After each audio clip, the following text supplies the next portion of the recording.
اور دنیا کی زندگی تو ایک کھیل اور مشغلہ ہے، اور بہت اچھا گھر تو آخرت کا گھر ہے، یعنی ان کے لیے جو اللہ سے ڈرتے ہیں۔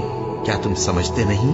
ہم کو معلوم ہے اے نبی کہ ان کافروں کی باتیں تمہیں رنج پہنچاتی ہیں، مگر یہ تمہاری تکذیب نہیں کرتے بلکہ ظالم اللہ کی آیتوں سے انکار کرتے ہیں۔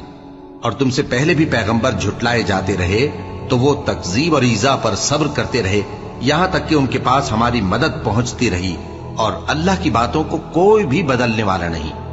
اور تم کو پیغمبروں کے احوال کی خبریں پہنچ چکی ہیں تو تم بھی صبر سے کام لو۔ اور اگر ان کی روگردانی تم پر شاق گزرتی ہے تو اگر طاقت ہو تو زمین میں کوئی سرنگ ڈھونڈ نکالو یا آسمان میں سیڑھی تلاش کر لو، پھر ان کے پاس کوئی معجزہ لاؤ، اور اگر اللہ چاہتا تو سب کو ہدایت پر جمع کر دیتا، بس تم ہرگز نادانوں میں نہ ہونا۔